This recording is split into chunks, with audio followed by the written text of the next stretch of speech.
So for those of you who don't know, Kyle Butt is a super accomplished apologist. Not only did he solve Bible contradictions, not only does he have an awesome name, and not only will he solve Bible sexism in my upcoming Into the Zodverse video, but as we'll see today, he actually proved God. Amazing, right? I guess all the other apologists might as well hang it up and go get day jobs, because this magnificent bastard actually did it.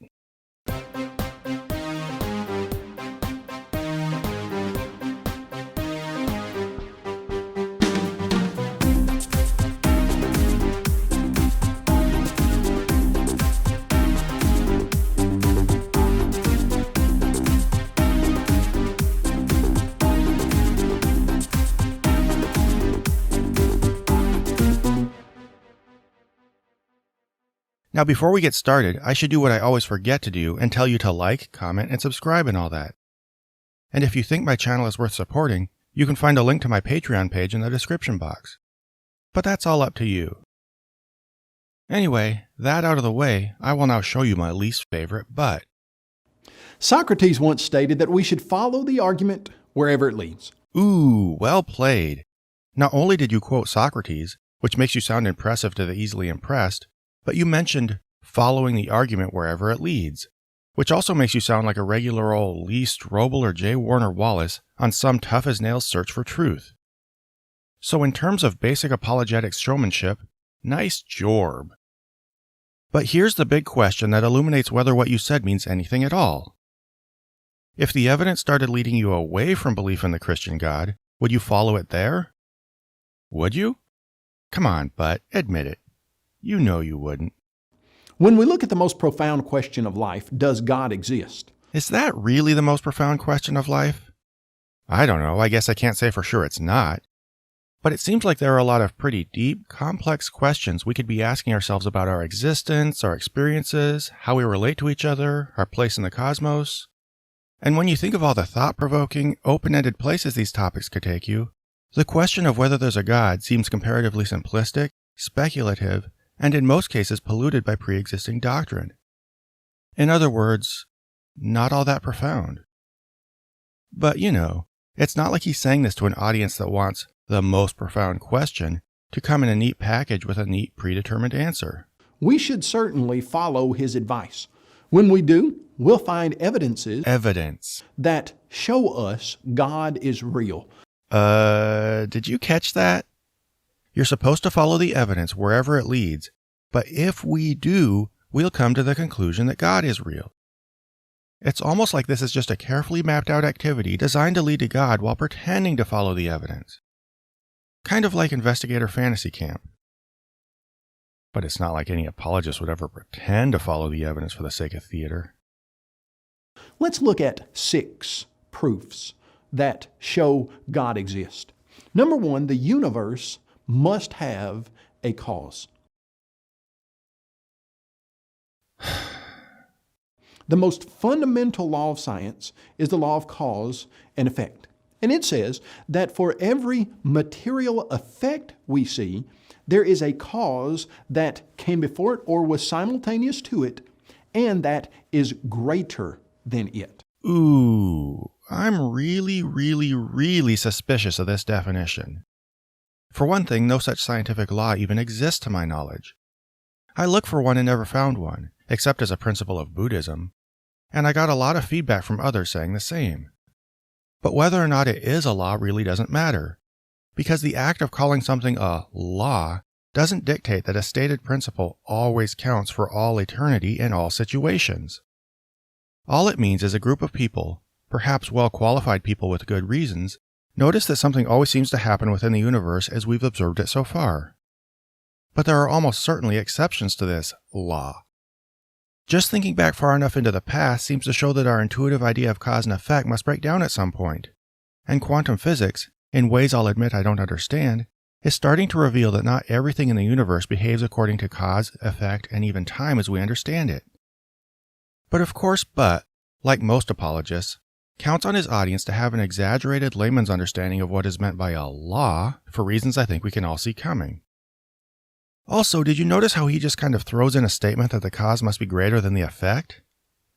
This is wrong on so many levels, both scientific and semantic, and it's clear he just tacked this wording on with no scientific reason whatsoever, just so he can say the earliest and ultimate cause must be greater than everything else to insinuate it must be... What again? What's he want it to be? Oh yeah, God. Because in case you forgot, we have a teensy reason to be suspicious that he's loading his definitions to ensure that wherever the arguments leads always leads to God. The universe is a material effect. So what caused the universe? You see, if you don't believe in a creator, then you have to suggest something like a singularity. Oh, no you don't. If someone tells you that a bodiless spirit being spoke the universe into existence, you don't have to figure out where the universe came from to be justified in telling them you don't believe them. That's absurd. I mean, imagine an ancient person claim that Apollo pulled the sun across the sky behind a chariot. Should another ancient person have to come up with their own ill-informed natural guess about how the sun gets across the sky before saying, "That's dumb, I don't believe you"? No. The most correct a person could be in that situation would be to just say, "I don't know," because having unjustified confidence in a stupid answer is not better than admitting you don't have an answer. My first Dumb Things People Say to Atheists video discussed this in depth, so I won't belabor it further here. That's what is popular today, that there was some type of singularity that exploded in something called the Big Bang. But then when you try to get down to the bottom of what's a singularity? Butt wants to get to the bottom. Look, I'm trying to avoid immature jokes about Mr. Butt's name, but he's really not making it easy. He also doesn't make it easy not to interrupt all the time, because he keeps throwing out all these little bits of wording that slip misleading insinuations into the minds of Christians if they go unanswered. Here he says that the idea of a singularity is popular today, giving his audience the impression that it's just kind of a trendy little guess people are currently making to give themselves an alternative to believing in God. This idea that non-Christians need an alternative to believing in God, that being a Christian is just kind of the starting default position and people including scientists just invent things like singularities and evolution so they'll have an excuse to stop believing, unfortunately makes sense to Christians who mainly view the world from inside their religion. And I think that's what Butt's appealing to here. But the idea of a singularity isn't just a silly thing that's become popular today. Cosmologists and astrophysicists have constructed solid models that give pretty conclusive reason to think the universe as we now see it expanded from one. So it's the result of scientists observing the universe and methodically trying to understand how it works, not some crazy attempt to come up with a wild guess about where everything came from as an alternative to Christians' wild guess about where everything came from. Also, it wasn't an explosion, so that was definitely misleading and probably on purpose. Well, what we hear from the scientific community that suggests to us, the cosmologists, they say, well, a singularity was something that popped into existence from literally nothing. Nope. Butt's making this up and he knows it. The singularity is just a tiny point from which time and space, as we currently observe it, expanded. Nobody knows what came before it or if anything came before it, or even if it's supposed to be the beginning of all space and time. Again, Butt's just trying to misrepresent it as an ill-informed guess about how everything supposedly came from nothing that people use as an excuse not to believe in God. Since, believing in him is otherwise so inevitable. In fact, Lawrence Krauss wrote a book titled A Universe from Nothing, and in that book he said that this singularity that exploded popped into existence from nothing. Do you know that if there ever were a time when there was nothing, that's exactly what we would have now? The idea that something popped into existence from nothing is simply not a scientific idea. Now, if we were to generously give Mr. Butt every possible concession here, for example, that Krauss's one specific book really represents a scientific consensus that the universe came from nothing and that we dirty sinners need the idea of the universe coming from nothing to support our disbelief in God, look at the trick he played here. He said that the idea of something popping into existence from nothing is not a scientific idea. Fair enough, I guess. Kind of on an intuitive level to the average person. But is his alternative, that an eternal being without a body created the universe using words, a scientific idea? No. So even granting all Butt's assumptions, think about how brazenly inconsistent he's being. What he's trying to do is suggest a point in the past where our intuition about cause and effect breaks down, invent his own strawman version of how science tries to address this mystery, berate it for not being scientific because it doesn't fit our day-to-day observation about how cause and effect work, then suggests God as an alternative, even though the idea of God itself, once you give it the slightest consideration, violates these same ideas about cause and effect in about 1,000,000,000,000 ways. You see, they're suggesting that that singularity is somehow natural, but it behaves supernaturally. They say that that singularity wouldn't have followed the laws of nature. Well then, so what are we left with? We're left with the fact that the universe had a beginning, and it was not a natural cause. It was something above nature. It was something super nature, something supernatural. And so when we see the material effect of the universe, we can know that there was a supernatural creator that caused the universe. Okay, so if you were wondering why there was this big double standard where God was a good explanation for the beginning of the universe but the singularity isn't, even though neither conforms to our intuition about cause and effect, here's how Butt justifies it. He creates two categories. One is the natural and one is the supernatural. And he suggests that everything in the natural category must always follow laws of nature, so that if something does not follow one of them, it does not belong in the natural category and could only logically occur within the supernatural category. And since he deduces that the origin of the universe could not occur according to these laws, it must have been a supernatural event.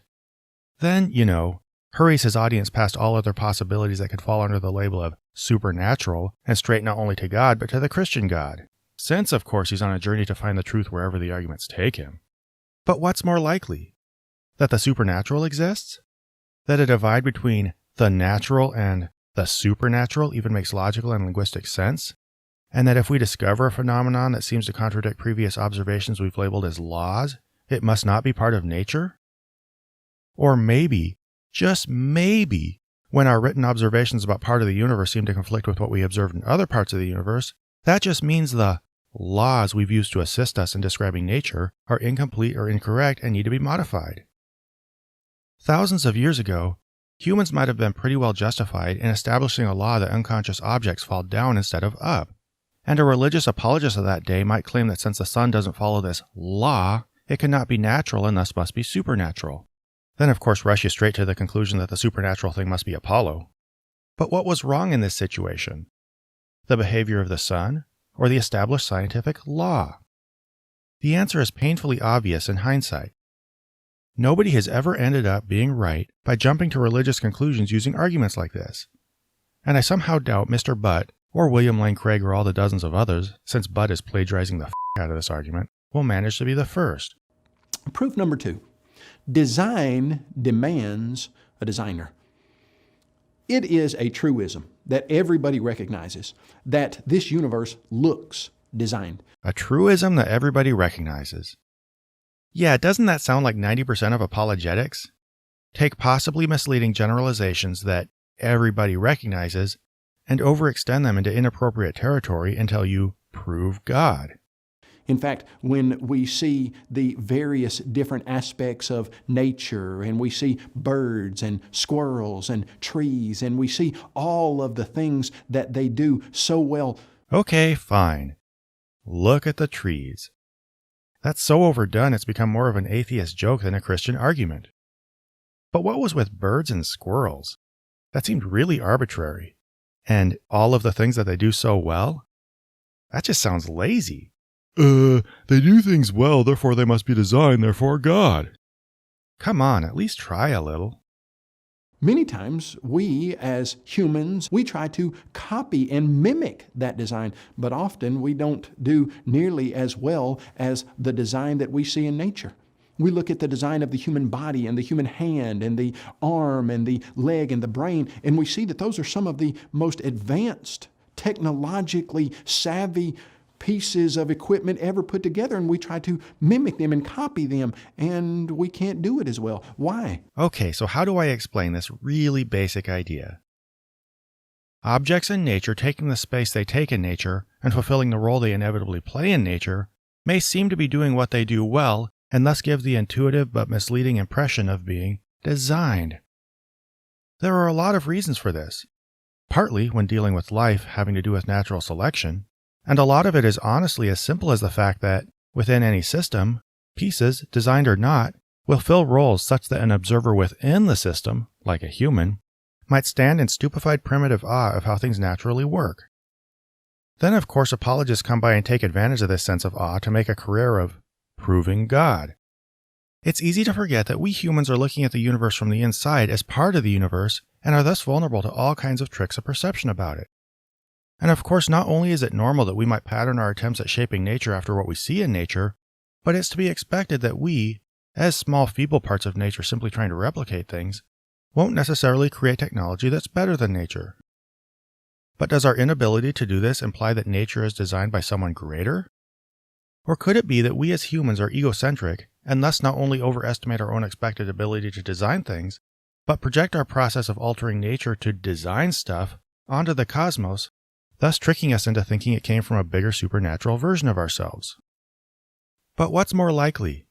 That humans need food and found ways to get it by adapting to our environment, then fell into misguided awe of the inevitable fact that food is available for the people who survive to find it? Or that God designed us to die unless we constantly fueled our bodies with the dead remains of other creatures He'd made, then gave us the means to, with great struggle and varying levels of success, compensate for this absurd weakness He'd created as part of His design? What's more likely? That cheetahs and antelope both survived extinction because of traits they developed over time and each still struggle to find food or escape being food?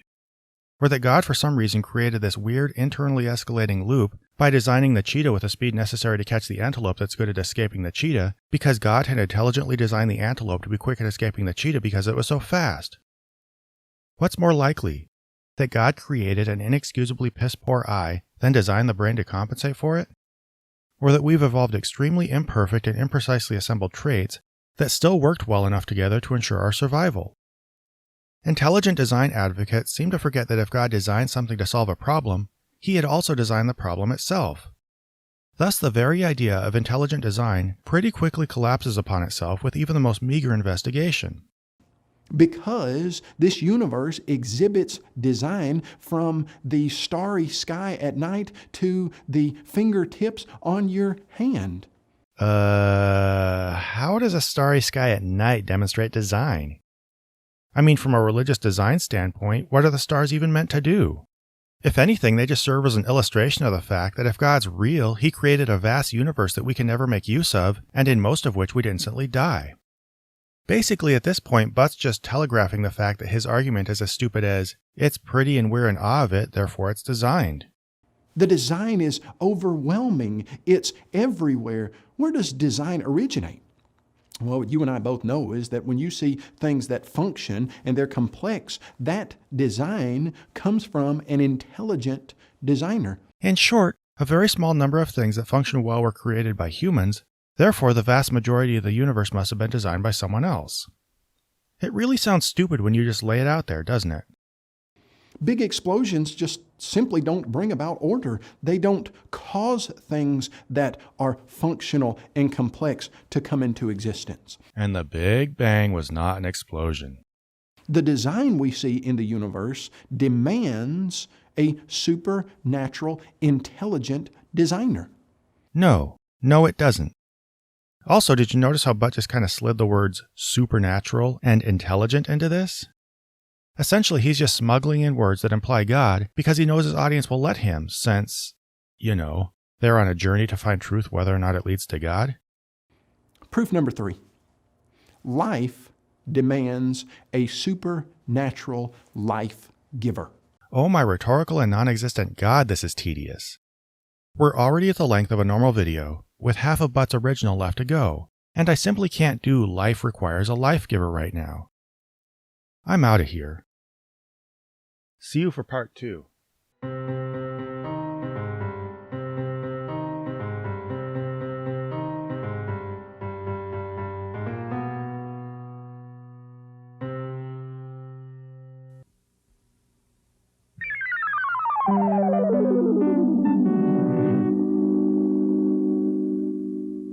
This program was made possible by a grant from S.R. Foxley, Bob Generic, and Q, and by the generous support of viewers like you. If you wish to join them in pledging to this channel, please find a link to the Prophet of Zod Patreon below.